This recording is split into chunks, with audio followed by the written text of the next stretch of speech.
And welcome to Kat's Journey, day 6, I think. I've got you in the car with me today because we went to the lake and it was way too windy today to be able to do anything of consequence. Today I'm going to talk a little bit about the journey, maybe some of the smaller things. So I'm going to just tell you a little bit about what a day like is for me. So yesterday I kind of I worked out at the lake, and then we didn't do enough because I'm still having trouble with my knees. So I can't do as much as I normally do. I normally run up the hills and stuff like that, but I can't do that because I don't want to keep, like, it needs to heal. So I can't do as much. So we're not as many steps. Normally I go over 8,000. Can't do that this time. So yesterday, my children and I decided that I have this app on my phone. It's called 7, and it's a 7-minute workout, and you do all these different exercises, and it sort of times you and it gives you motivation, and it's really, really neat. And so I was doing it yesterday, and my guys were home. They were working out with me. So the two of them, I have an 8-year-old girl and a 5-year-old boy. And so I'm lying on the floor doing what is passes for a plank because, number one, I'm a big girl. And number two, my knee and my feet and my other foot, my ankle is still kind of hurting, so I don't want to overdo it. So I'm trying to do this like half-ass plank on my shoulder or whatever. And then my daughter comes over and she's like, we do this in karate all the time, Mama. This is what you do. And she gets on the ground. And then we're doing it together. And my son comes and joins. And then the two of them, so I'm pushing my way through this thing. And they're both going, go Mama, go Mama, go Mama. So, it turned into a whole family event working out. And that made it so much fun. So I don't know if you guys have kids, but, a lot of times, like, I have a workout machine upstairs, and my daughter will go to the bathroom and get water and give it to me and make me stop halfway through and go, here, Mom, you're out of breath, here, Mom. There was one time when I first got that exercise machine and I used it, I did not realize that the kids had put it on 8, so the highest resistance. And I'm doing this thing and I can't do it. I'm dying, and I'm like, not even 3 minutes. And I'm like, gonna have an asthma attack. And I send my daughter to my room to go get my inhaler. I have what they call exercise-induced asthma. So really, I don't think I really ever use I don't even use my inhaler, but I keep it around just in case. And I send my daughter in my room. I'm like, it's the blue one on my dresser. Go get it. Go get it. She runs into my room and comes back with my deodorant. And I'm thinking, if I was going to die right now, it would be deodorant in my hands. So, I think it's important to really enjoy the moment.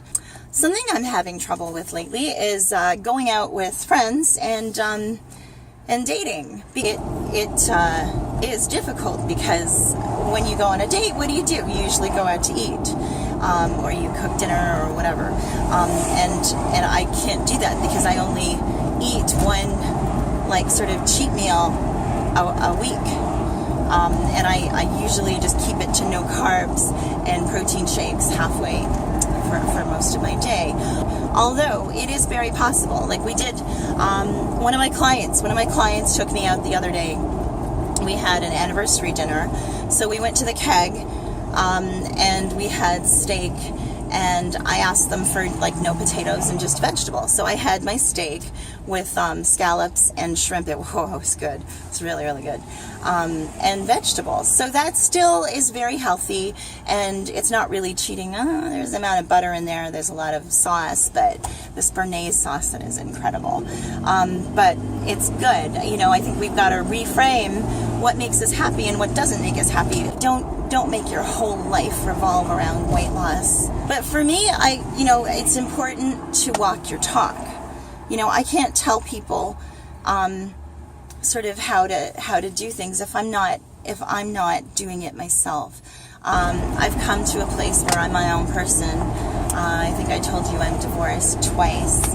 My last relationship was an abusive one. Of course, that is my opinion. that it was abusive. We broke up when my son was 3 months old and my daughter was 3 years old, and I left my home and went to a shelter, and we lived in the shelter for 5 months because, it has been a struggle. I have had to, I hid out in my basement for a whole year because I was afraid of life and afraid of people. It took me almost 6 years to be able to date again, and as I didn't know how to be in a relationship where you don't give yourself away, where you don't try to, be everything that other person wants you to be. And it taught me that I have got to focus on me.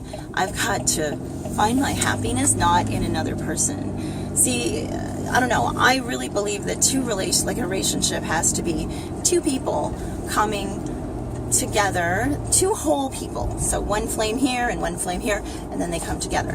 And then together you're this one amazing entity. And your identity should not revolve around another person. And if it does, there's so many people that are divorced right now in my social circle, and divorced and single, and they're having just the hardest time because a lot of your life, like with me, I was married through most of my life. I was married when I was 17, and then divorced when I was 25, and then got married again at 30, and then divorced when I was 38, right? Or 37. So I didn't know how to exist. I don't know. Dating is horrible right now. As an older, sort of 40-something-year-old person, dating is just, it's this hellish, freaking hamster wheel, where, it's just, every single insecurity that you have is going to be activated when you start dating, and you're playing this game online and trying to, put your best foot forward. And that's difficult when you're heavy, because the only thing in your mind is that they're not going to like me because I'm heavy. It's hard when you're heavy and when you're self-conscious. A relationship is going to bring up every single flaw that you have and point it right out to you, because you're trying to, the physical stuff alone is kind of nerve-wracking. But then at the same time, you have the option of finding someone who thinks that you're perfect the way you are. And I was lucky to find someone who did that, and it gave me incredible amounts of self-esteem for the time that it lasted. So that was pretty cool, because I'd never had that in my life. I always thought that I had to, the other person was doing me a favor by dating me, is what I used to think. I used to think, you have to bend over backwards, and you have to give them everything you have, and you have to do this and do that and be everything that they want you to be, because, you are privileged to just be in their space. And, well, honestly, that's a bunch of crap. So I really think that that's important. What you identify, who you think you are, or how it is you define yourself. What is that? And what parameters do you work within? What things will you say that you accept from what you don't accept? That's important to know, because it's part of who you are.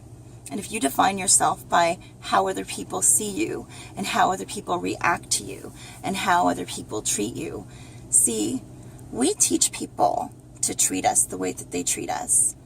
I've come to a place in my life where I have some just incredible and amazing friends and experiences day to day. Just, I am in awe of them sometimes.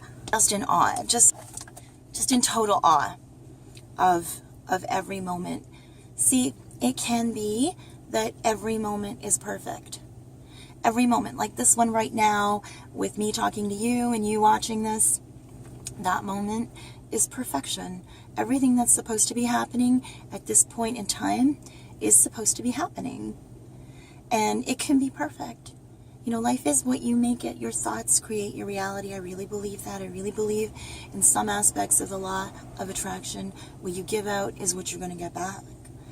And if you're giving out good and love and good intentions, and you're doing the best with what you have at every point in time, it's important to acknowledge that. It's important to acknowledge you. It's important to give yourself credit, because a lot of times in our lives we don't give ourselves credit. We don't think we're enough.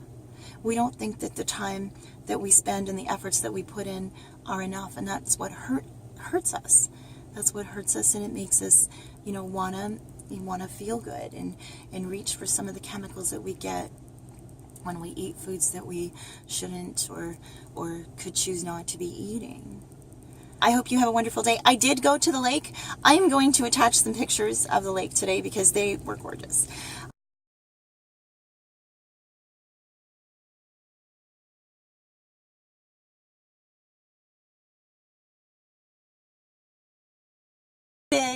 Yesterday, another part of what I do for my life is that I have this business and I help people go to appointments and things like that. And I was pushing the wheelchair. Oh God. I was pushing the wheelchair for someone, and I did not realize that the pants I was wearing were really loose. And so I was taking someone to a rehab facility, and so these guys with suitcases are walking behind me. Oh God, I can't believe I'm going to tell you this. We're walking behind me, and my pants start to fall down, and I can't lift them because I'm pushing the wheelchair. So I had to stop, and he's rolling backwards, and I'm pulling my pants up. Oh, God. So, word to the wise, wear clothes that fit you when you're not in a position to be able to pull your pants up. I was really lucky to catch it before it got too embarrassing, because at the same time, oh my God, I'm going to say this on like this, but my underwear was too loose too, so yeah, it would have been a really bad situation had I not been able to catch that when it did.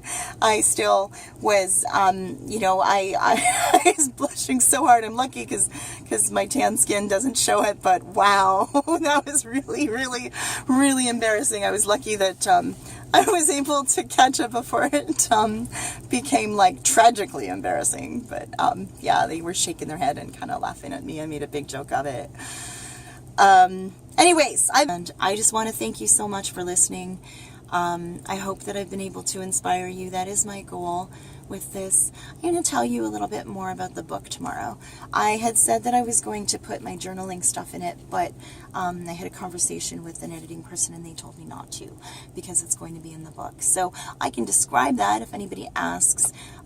Certainly contact me through the Facebook page, Cat's Journey, or contact me through the comment section on the blog, and I'd be happy to tell you more about it. It needs to be copyrighted, so I can't. Been talking too much today. You have yourself an incredible, incredible day. I will talk to you tomorrow. Bye!